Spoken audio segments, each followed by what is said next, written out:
The champagne bubbled mockingly in my glass as I stood in the marble foyer of the Whitmore family's lakeside mansion, listening to my wife Rose practice her anniversary toast in the mirror. 15 years of marriage, and she was treating it like a roast at a comedy club. Before we dive deeper into this story, I have one small request. Please subscribe, drop a like, comment, and hit that hype button to boost this channel so more people can discover these incredible Reddit stories. James has been such a wonderful provider, she rehearsed, her voice dripping with fake sweetness. Always there with his checkbook when we need him, such a reliable little worker bee. I adjusted my tie, the expensive one she'd bought me last Christmas, probably with my own money, and wondered when exactly I'd become the family joke. James Garrison, the mechanic who'd worked his way up to owning 3 auto shops, reduced to nothing more than a walking ATM in designer clothes. "You ready, honey?" Rose called out, not bothering to look at me as she applied another coat of lipstick. At 42, she was still beautiful, but there was something cold behind those green eyes now. Something that hadn't been there when we'd met at that community college 20 years ago. "As ready as I'll ever be," I muttered, following her into the grand living room where her family had gathered for our intimate anniversary celebration. The Whitmores had old money, the kind that came with trust funds and country club memberships, and the unshakable belief that everyone else existed to serve them. Rose's mother, Marjorie, sat perched on the white leather sofa like a queen holding court, her silver hair perfectly coiffed and her smile sharp enough to cut glass. "James, darling," she purred as we entered, "how wonderful that you could make it to your own anniversary party." Her husband Barrett barely looked up from his phone, just grunted something that might have been a greeting.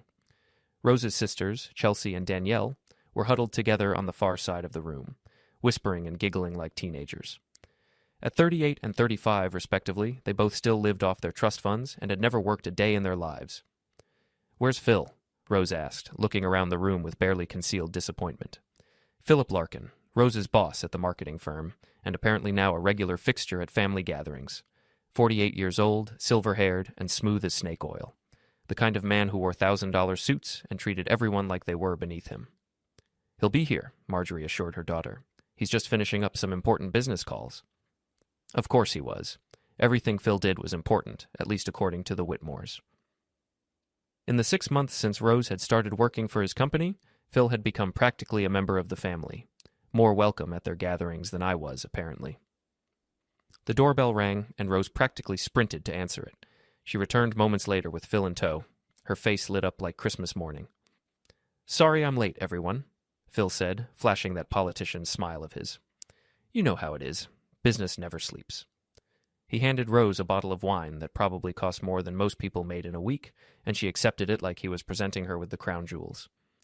"Shall we make a toast?" Marjorie suggested, raising her glass. "To James and Rose and their 15 wonderful years together."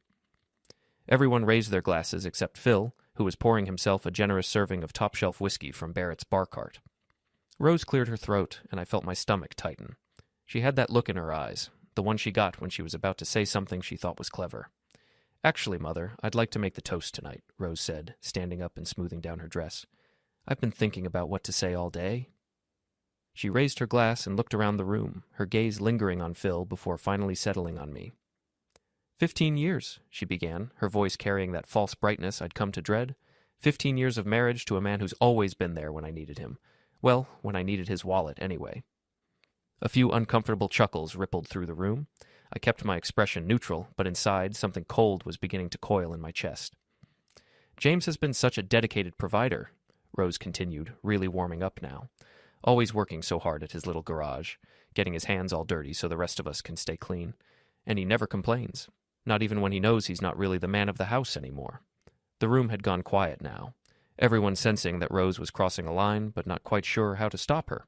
Phil was smirking into his whiskey, and Chelsea and Danielle were watching with the fascination of people witnessing a car crash. "So, here's to James," Rose said, raising her glass higher. "The man who signs the checks but isn't really my lover. The man who thinks he's the husband but is really just the help. Cheers to 15 years of being married to someone I've outgrown." She drained her glass in one gulp, and for a moment the only sound in the room was the clink of crystal against her teeth. Then Barrett started to laugh, a low, rumbling chuckle that built into a full-throated guffaw.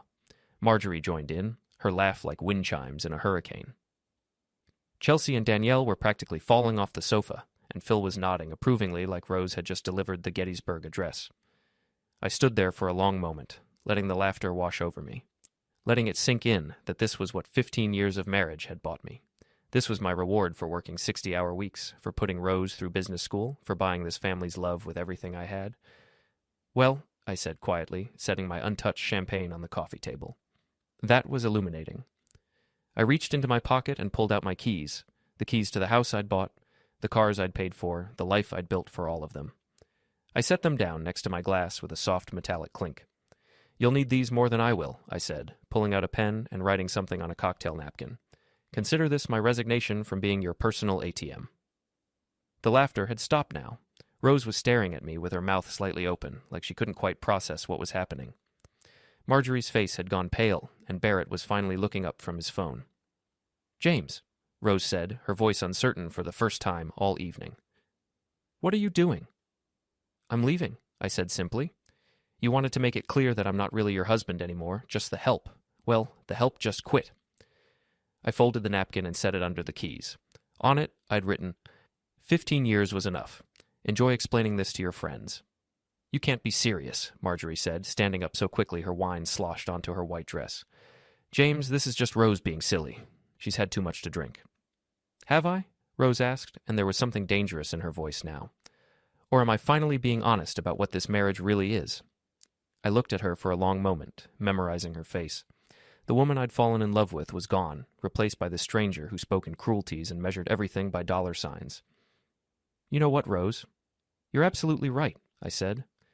This marriage isn't what I thought it was. Thanks for clearing that up. I turned and walked toward the door, ignoring the sudden chorus of voices behind me. Barrett was shouting something about being reasonable. Marjorie was demanding I come back and discuss this like adults, and Chelsea and Danielle were asking if this meant the money would stop coming. But it was Phil's voice that stopped me at the door. Running away, James, he called out, that smug tone making my jaw clench. I guess Rose was right about you after all. I turned back to face him, and for the first time that evening, I smiled. Really smiled. No, Phil, I said. I'm not running away. I'm just getting started. I walked out into the cool Maine evening, leaving behind 15 years of marriage and a room full of people who just learned what it felt like when the bank account walked away. As I drove home, to the house that was in my name, paid for with my money, I couldn't stop thinking about Rose's toast. She'd called me someone she'd outgrown, someone who wasn't really her lover anymore. What she didn't know was that she'd just made the biggest mistake of her life. She'd humiliated the wrong man. They'd all learn soon enough that James Garrison wasn't just a mechanic with dirty hands and a fat wallet. I was a man who understood how things worked, engines, businesses, and people, and when something was broken beyond repair, sometimes the only solution was to tear it down completely and start over. The wolf had been wearing sheep's clothing for 15 years. Time to show them my teeth. The next morning, I sat in my office at Garrison Auto Services, staring at a stack of financial documents that represented 15 years of my life.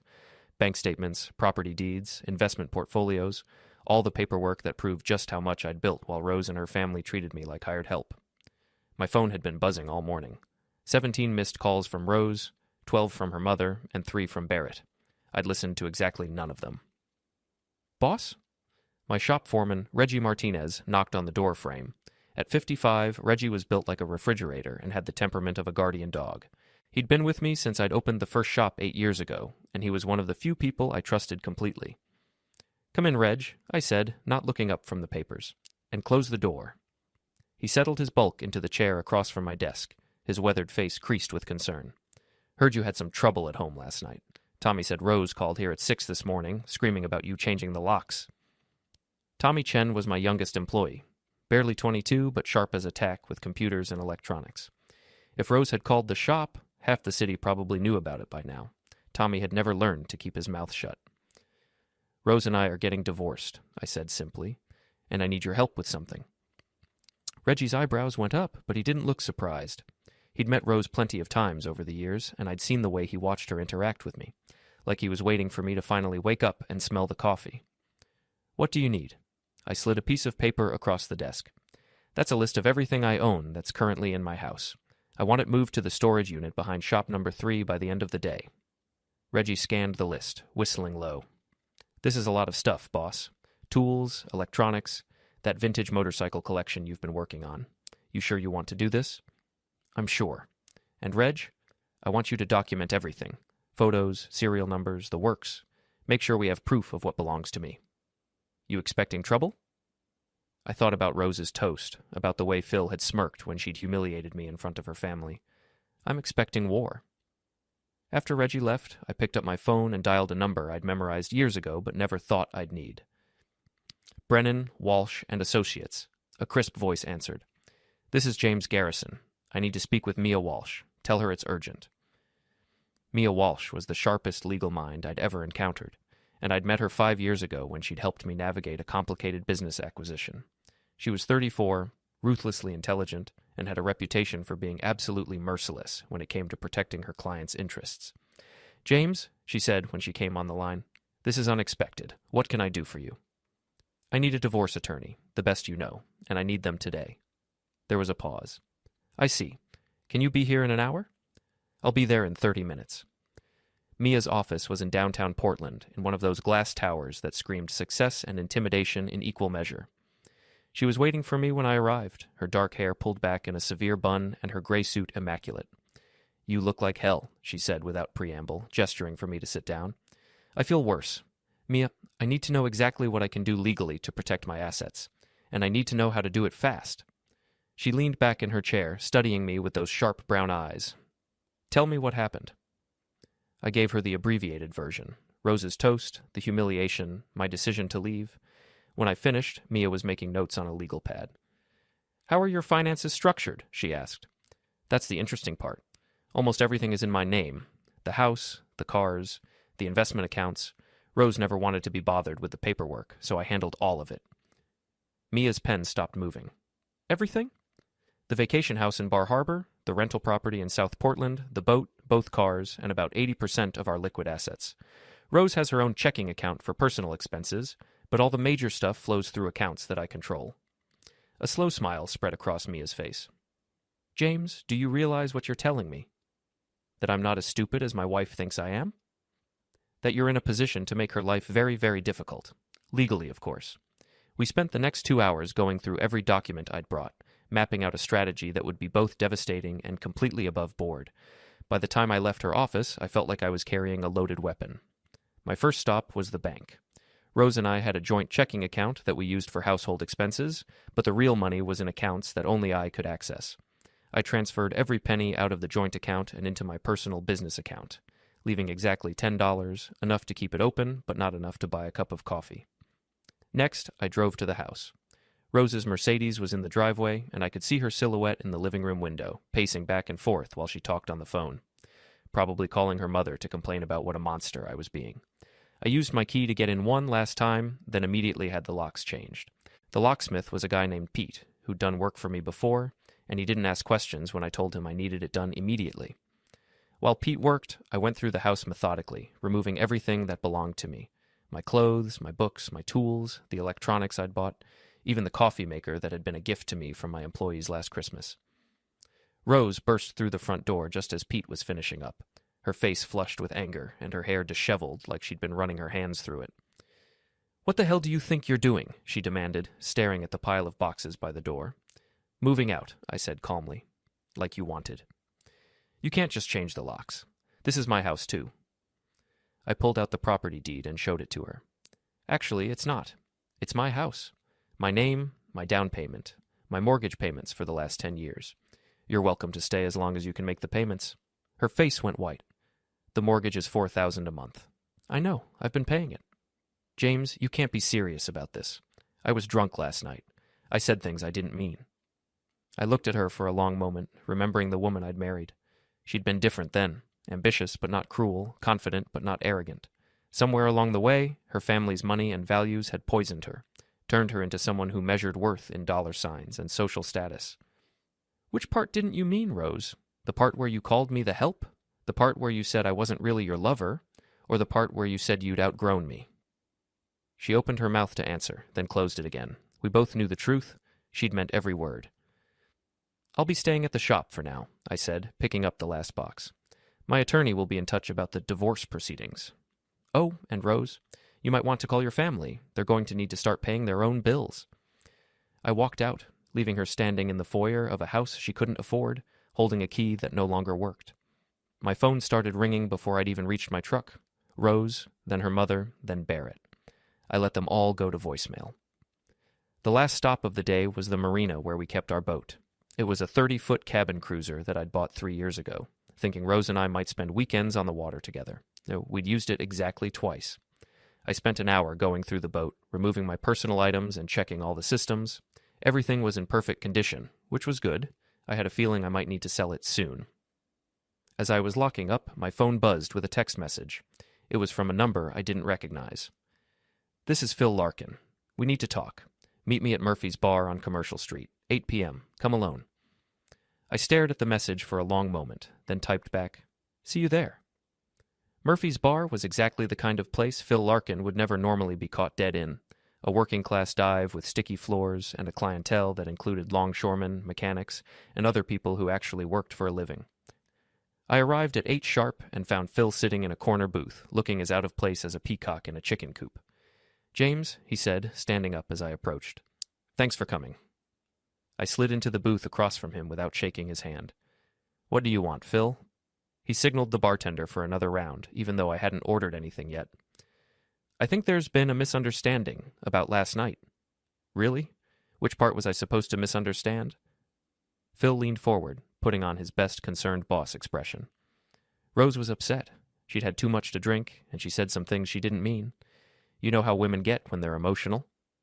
I felt my jaw tighten. "No, Phil. How do women get?" "Look, the point is, this doesn't have to be a big deal. Rose made a mistake. You made your point by walking out. Now maybe it's time for everyone to calm down and work this out like adults." The bartender brought over 2 beers. I didn't touch mine. "And what exactly would working it out look like?" I asked. Phil's smile was pure snake oil. "Rose keeps her job. You two go to counseling. Maybe take a vacation, work on your marriage. I'm sure we can find some way to help with the expenses." "Help with expenses," I repeated slowly. "You mean you'll pay for my marriage counseling?" "I mean, I care about Rose's happiness. And right now, she's very unhappy." I leaned back in the booth, studying Phil's face. He was nervous. I could see it in the way his hands moved, the way his eyes kept darting toward the door. This wasn't about Rose's happiness. This was about something else entirely. "Tell me something, Phil," I said. How long have you been sleeping with my wife?" His face went pale, but he tried to maintain the innocent act. "I don't know what you're talking about." "Sure you do. The late nights at the office, the business trips that Rose suddenly needed to go on, the way she lights up every time you walk into a room. How long?" Phil's hand tightened around his beer bottle. "You're way out of line, James." "Am I? Because here's what I think happened. I think you and Rose have been having an affair for months. I think last night was supposed to be her way of pushing me into filing for divorce so she could play the victim and take half of everything I own. Then she could run off with you and live happily ever after on my money." "You're paranoid." I pulled out my phone and showed him a photograph. It was Rose's car parked outside the Eastland Park Hotel 3 weeks ago, taken by Tommy, who'd been delivering parts nearby.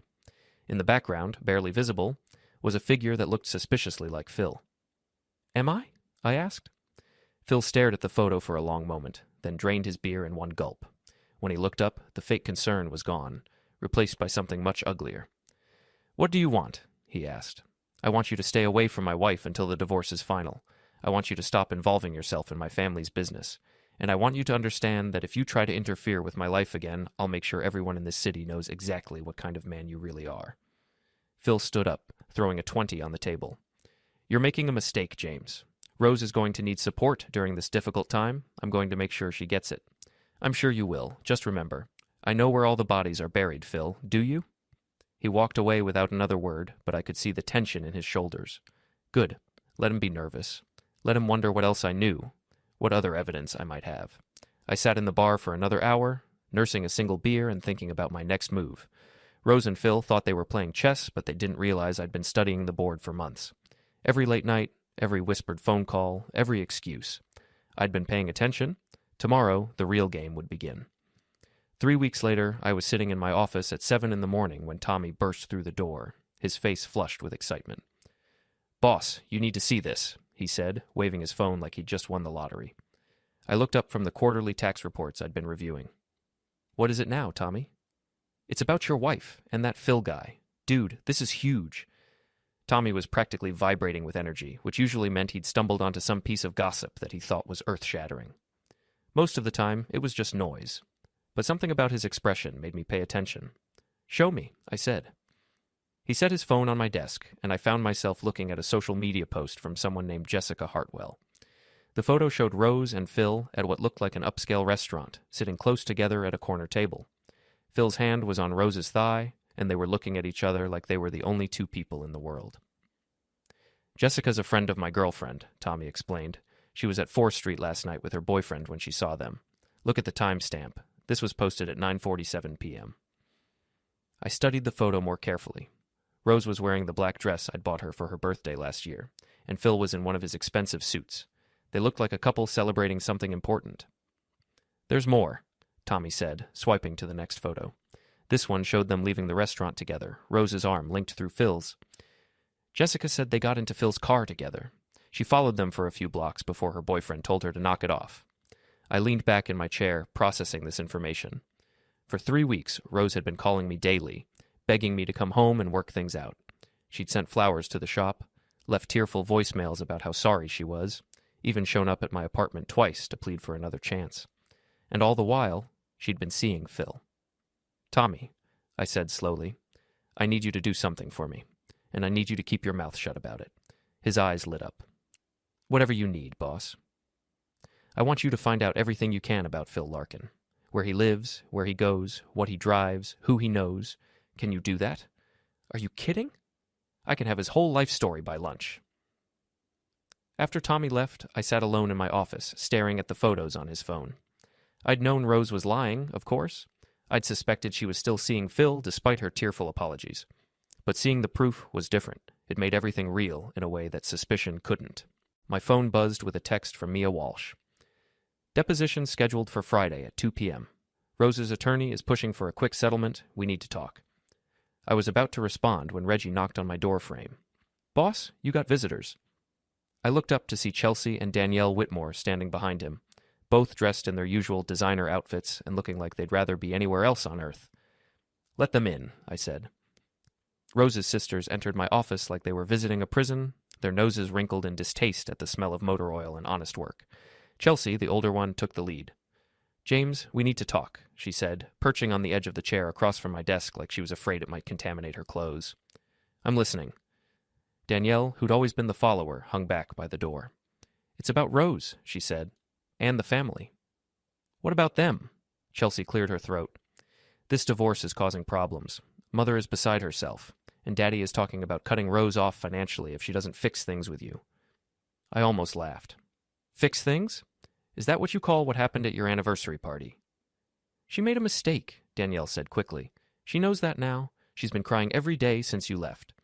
"Has she? Because that's interesting, considering she was at 4th Street last night with Phil Larkin." Both sisters went pale. Chelsea's mouth opened and closed like a fish gasping for air. "How did you—" Danielle started, then caught herself. "So you knew," I said. It wasn't a question. Chelsea recovered first, straightening up and putting on her best imperious expression. "What Rose does is her business. The point is, this situation is affecting the whole family." "How so?" "The trust funds," Danielle blurted out, earning a sharp look from her sister. "If Rose gets divorced, it triggers the morality clause in grandfather's will. All of our allowances get cut in half." Now I did laugh. "So this isn't about Rose's happiness or fixing our marriage. This is about money." "Everything is about money, James," Chelsea said coldly. "You should understand that better than anyone." I stood up, and both sisters took an involuntary step backward.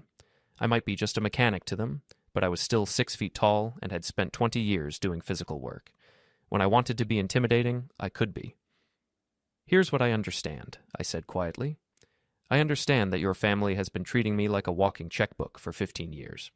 I understand that Rose has been cheating on me with her boss while pretending to want reconciliation.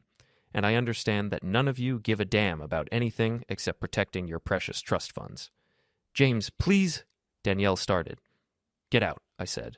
"Both of you, and tell your sister that if she—"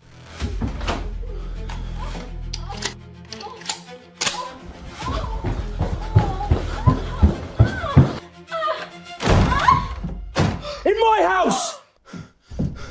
You bastard! Relax, man. It's just business. Please, don't shoot! Get off! You won't do it. You don't have the guts. Don't! Please don't shoot him! Please! I'm begging you! Don't do this! No! Please, no!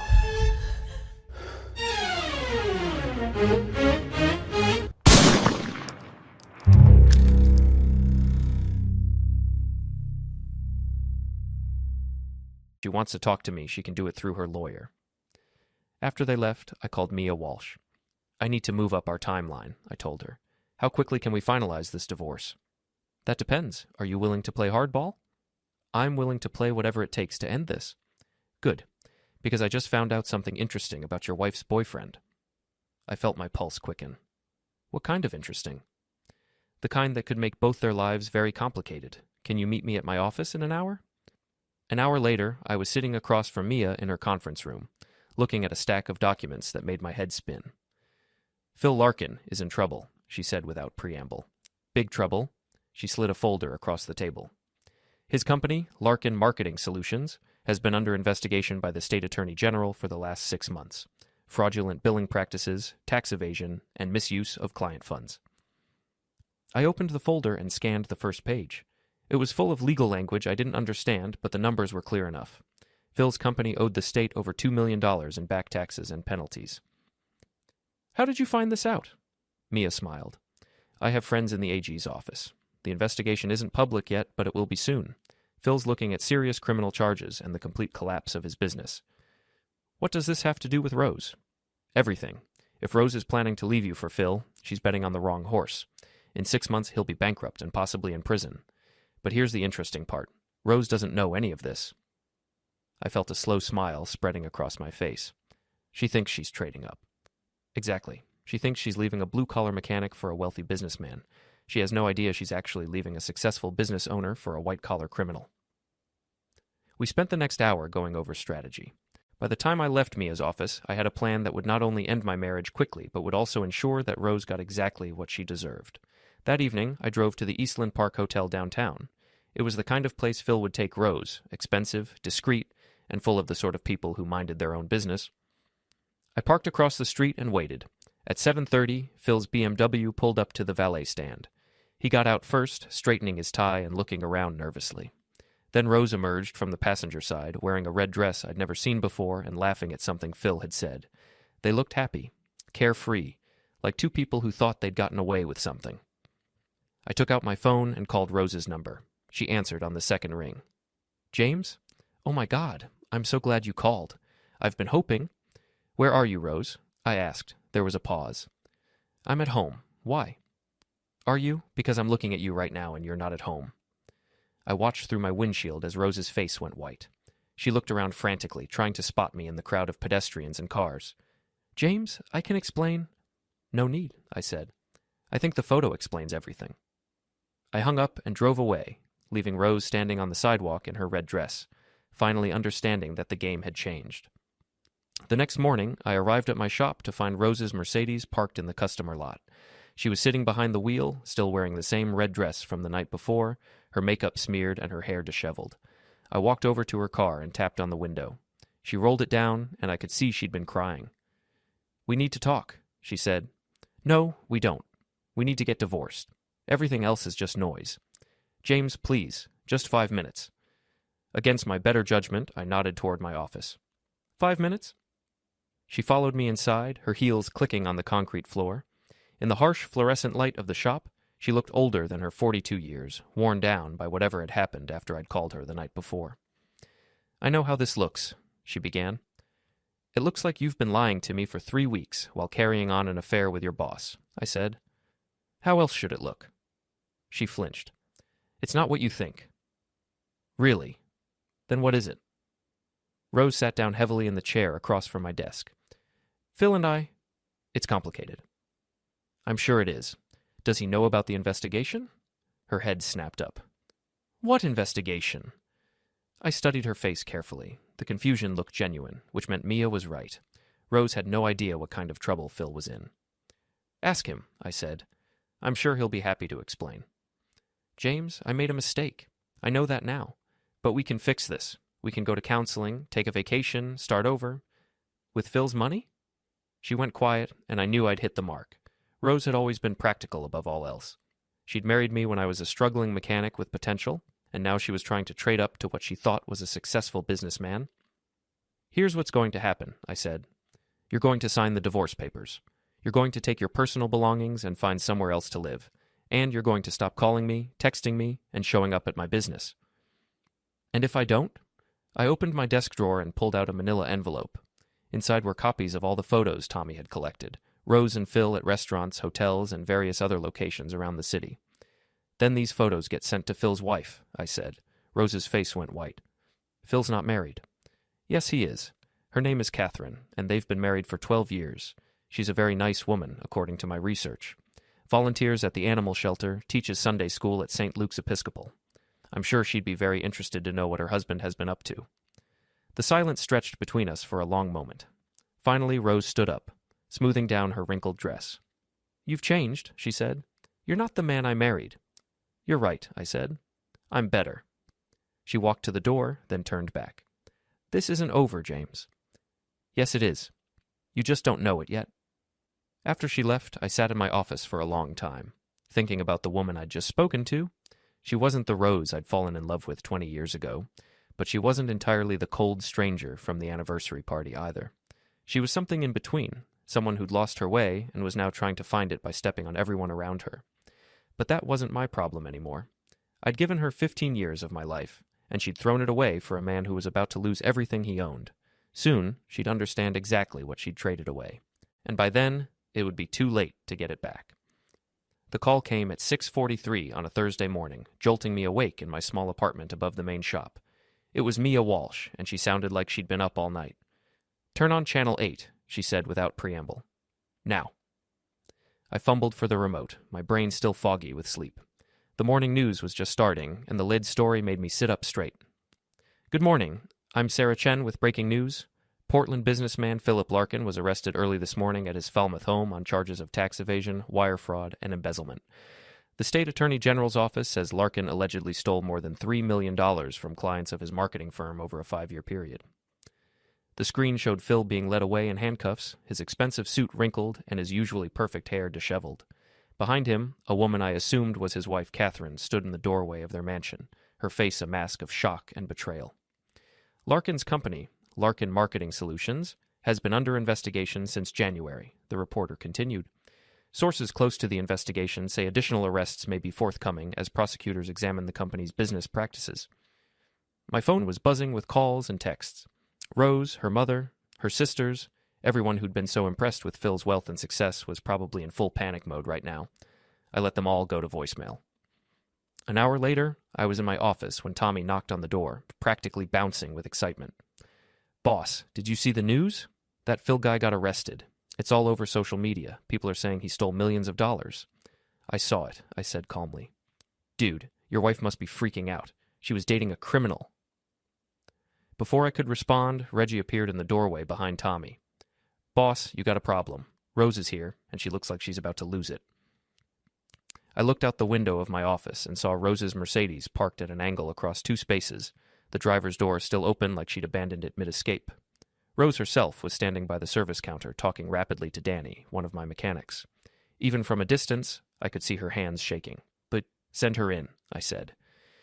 Rose burst through my office door like a hurricane, her hair wild and her eyes red from crying. She was wearing jeans and a wrinkled t-shirt, the most casual I'd seen her dressed in years. "Did you know?" she demanded.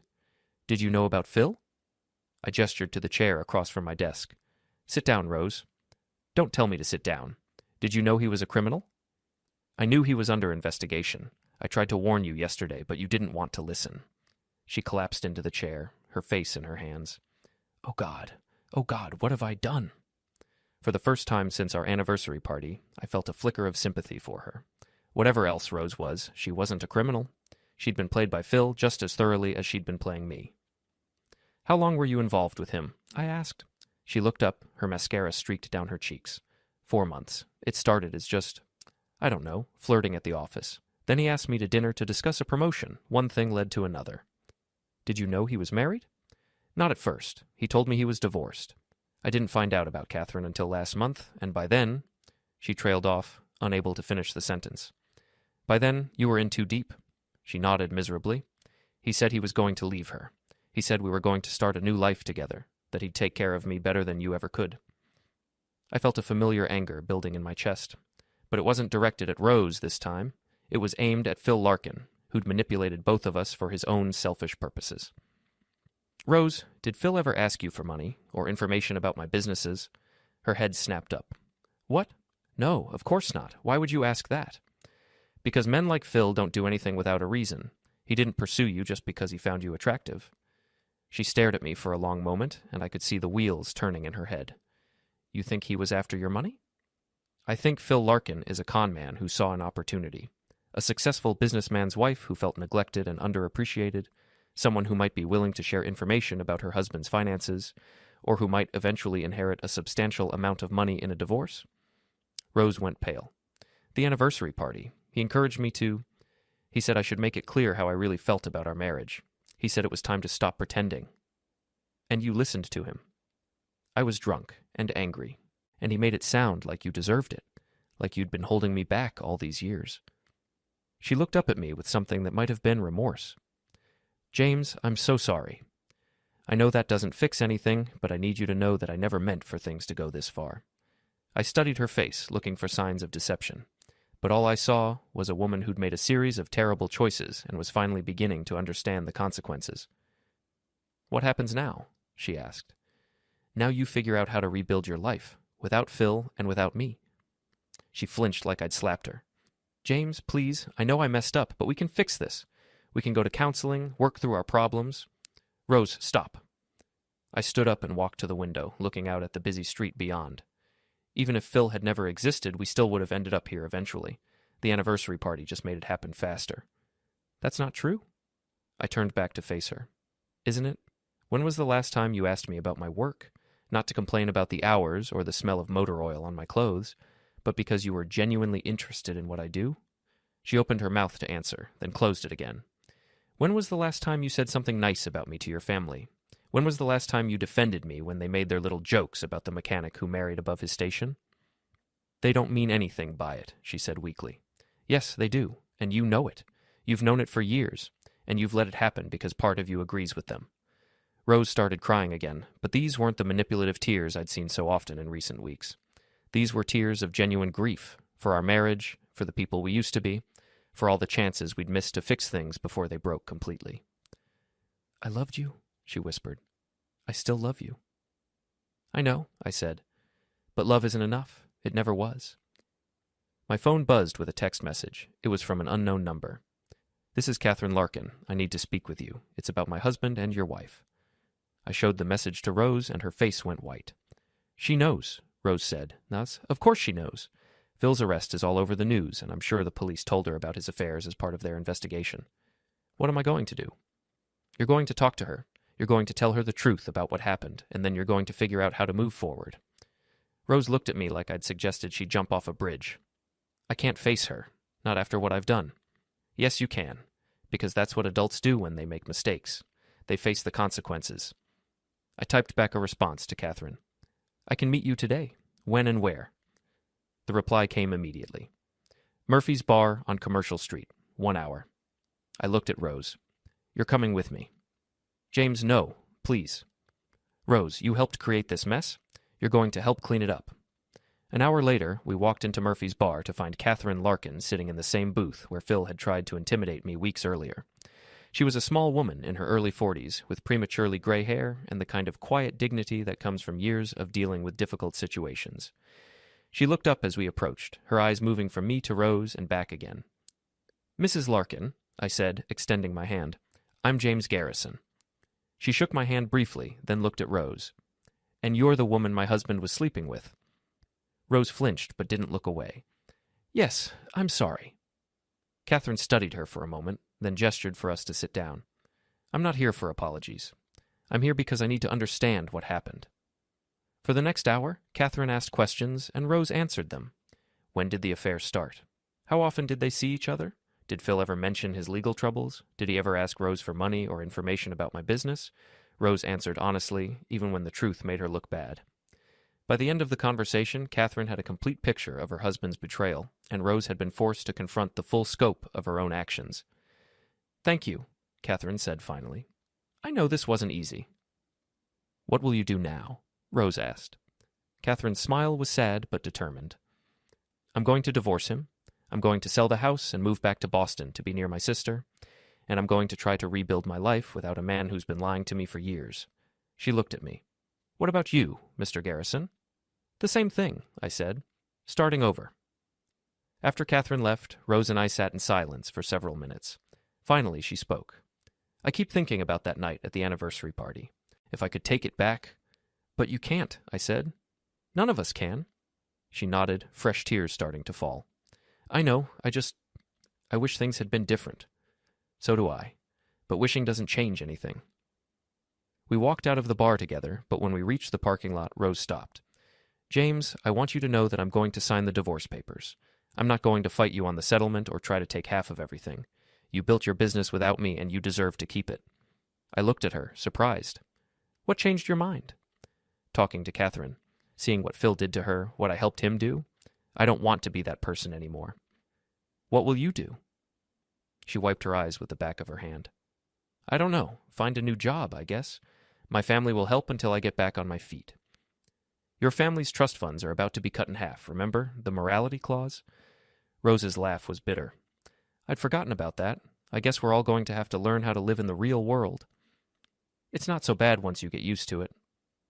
She looked at me for a long moment, and for just an instant I saw a glimpse of the woman I'd fallen in love with 20 years ago. The woman who'd worked 2 jobs to put herself through college, who'd dreamed of building something meaningful with her life. "Goodbye, James," she said. "Goodbye, Rose." I watched her drive away, knowing it was the last time I'd see her as my wife. In a few weeks, the divorce would be final, and we'd both be free to start over. As I drove back to my shop, I thought about everything that had happened. The humiliation, the anger, the betrayal. All of it had led to this moment of unexpected clarity. Rose and I had been wrong for each other for years, held together by habit and financial entanglement rather than love. Phil Larkin had done us a favor by forcing the issue.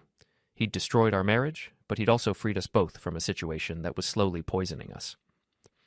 My phone buzzed with a text from Mia Walsh. "Divorce papers signed and filed. You're officially a free man. Congratulations." I pulled into my shop's parking lot and sat in my truck for a moment, looking at the business I'd built from nothing. 3 locations, 22 employees, and a reputation for honest work and fair prices. It wasn't glamorous, but it was mine.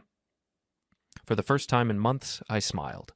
6 months later, I was sitting in my expanded office at the main shop, reviewing the quarterly reports that showed Garrison Auto Services was having its best year ever. Word had spread about my divorce and the circumstances surrounding it, and somehow that had translated into more business. People seemed to respect a man who'd handled a bad situation with dignity. My phone rang, interrupting my thoughts. It was Tommy, calling from the front desk. "Boss, you got a visitor. Says her name is Danielle Whitmore." I looked up to see Rose's younger sister standing in the customer waiting area, looking nervous and out of place in her designer clothes. It had been 3 months since I'd seen any of the Whitmores, and Danielle looked like she'd aged years in that time. "Send her back," I said. Danielle entered my office hesitantly, her usual arrogance replaced by something that looked almost like humility. She sat down across from my desk without being invited, then immediately stood up again. "I don't know how to do this," she said. "Do what?" "Ask for help." She sat back down, her hands twisting in her lap. "James, I need a job." I leaned back in my chair, studying her face. "A job. The trust funds are gone. All of them. Grandfather's morality clause kicked in when Rose's divorce was finalized, and then Daddy made some bad investments trying to make up the difference. We lost everything." "Everything?" "The house, the cars, the country club membership, Mother's having a nervous breakdown, and Daddy's talking about declaring bankruptcy." She looked up at me with desperate eyes. "I've never had a real job, James. I don't know how to do anything." "What about Rose? How is she handling all this?" Danielle's expression darkened.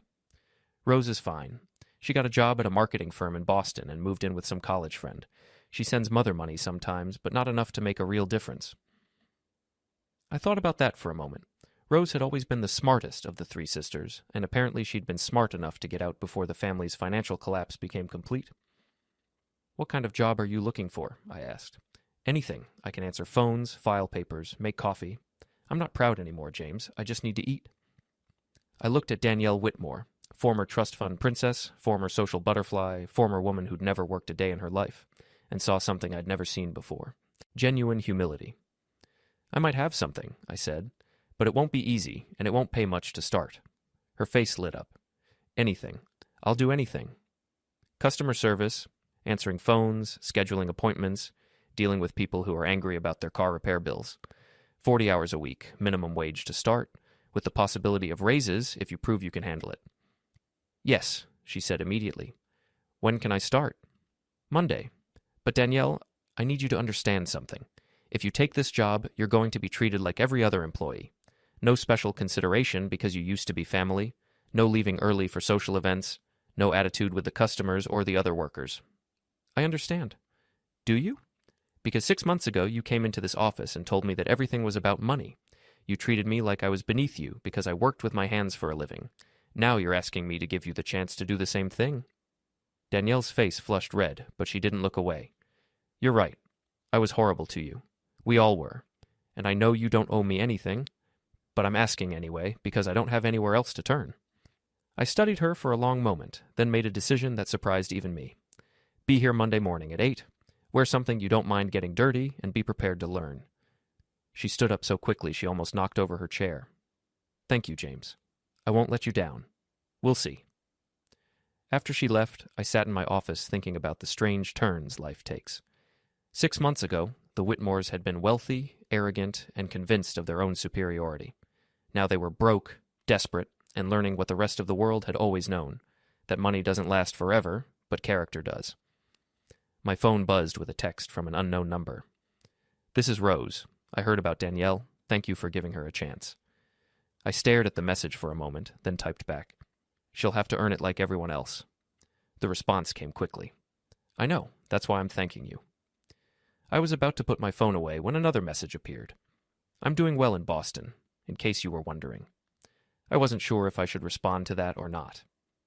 Rose and I had spoken only once since the divorce was finalized, a brief, awkward phone call about some paperwork that needed to be signed. But something about her message made me curious. Good, I typed back. I'm glad. I think about that day at Murphy's Bar sometimes, with Catherine. It was the first time in years that I felt like myself again. I found myself smiling despite everything that had happened between us. The real Rose was always there. She just got buried under all the other stuff. I'm trying to find her again. It's harder than I thought it would be. Most worthwhile things are. There was a long pause before her next message. I'm sorry, James, for all of it. You deserved better. We both did, I replied, but we're both better now. Are we? I looked around my office at the business I'd built, at the life I was creating for myself. I thought about Danielle, swallowing her pride and asking for help. I thought about Rose starting over in a new city with nothing but her own skills and determination. Yeah, I typed. I think we are. Good. Take care of yourself. You too? I put my phone away and went back to my quarterly reports, but I found myself thinking about the conversation. Rose sounded different in her texts, more like the woman I'd married and less like the stranger she'd become. Maybe losing everything had been good for her too. Monday morning arrived, and Danielle showed up at exactly 8 o'clock wearing jeans, sneakers, and a polo shirt that probably cost more than most people spent on clothes in a month. But she was on time, and she looked ready to work. I introduced her to Sandra, my office manager, who would be training her on the phone system and customer service procedures. Sandra was a no-nonsense woman in her 50s who'd been with me for 3 years and had a talent for dealing with difficult customers. New girl gets the angry calls first, Sandra explained to Danielle. That way you learn fast, and I can tell right away if you're going to work out. Danielle nodded seriously. I understand. I watched from my office as Danielle spent her first day learning the ropes. She made mistakes, lots of them, but she didn't complain or make excuses. When a customer yelled at her about a bill, she stayed calm and professional. When Sandra corrected her on procedure, she listened and took notes. By the end of the week, I was impressed. Danielle Whitmore was working harder than I'd ever seen her work at anything. How's she doing? I asked Sandra on Friday afternoon. Better than I expected, Sandra admitted. She's got a lot to learn, but she's trying. And she hasn't acted like she's too good for the work, which is what I was worried about. That evening, as I was locking up the shop, Danielle approached me in the parking lot. James, can I ask you something? Sure. Why did you give me this job, after everything my family did to you? I thought about that for a moment. Because everyone deserves a second chance, and because I could see that you really needed it. I did? I do. She looked down at her hands, which were stained with ink from handling paperwork all week. I never realized how hard it is to earn money. Real money, I mean. Not just having it handed to you. It's different when you work for it. It feels better, too. Is that weird? I smiled. Not weird at all. That's called pride. The good kind. She nodded, then looked up at me with an expression I'd never seen from her before, genuine gratitude. Thank you, she said. For the job, but also for treating me like a normal person. I know I don't deserve it, but I'm grateful anyway. You're earning it, I said, every day. As I drove home that night, I reflected on how much had changed in the past year. Rose was rebuilding her life in Boston. Phil Larkin was serving an 18-month sentence in minimum security prison. Catherine Larkin had moved to Boston and started working for a nonprofit organization. The Whitmore family had lost their fortune, but maybe found something more valuable, the ability to take care of themselves. And me? I was doing better than I'd ever done. My business was thriving, I had good people working for me, and for the first time in years, I felt like I was exactly where I was supposed to be. My phone buzzed with a text from Mia Walsh. Saw the news about Phil Larkin's sentencing. How does it feel to know you came out ahead? I thought about that as I pulled into my driveway. How did it feel? Like justice, I typed back. Not revenge, justice. There's a difference? All the difference in the world. I walked into my apartment. I'd bought a bigger place 6 months ago, nothing fancy but comfortable and mine, and poured myself a beer. Outside my window, I could see the lights of Portland Harbor, and beyond that, the dark expanse of Casco Bay. A year ago, I'd been married to a woman who didn't respect me, working to support people who saw me as nothing more than a source of money and slowly losing myself in the process. Tonight, I was free, successful, and surrounded by people who valued me for who I was rather than what I could provide. Rose had been right about one thing at that anniversary party. I wasn't the same man she'd married 15 years ago. I was better, stronger, more sure of myself and what I wanted from life. The irony wasn't lost on me that her attempt to humiliate me had actually been the catalyst for the best year of my life. Sometimes the worst thing that happens to you turns out to be exactly what you needed. I raised my beer in a silent toast to the empty room. Here's to new beginnings, I said aloud, and to the people brave enough to take them. Outside, the harbor lights twinkled like stars, and for the first time in longer than I could remember, I felt truly at peace.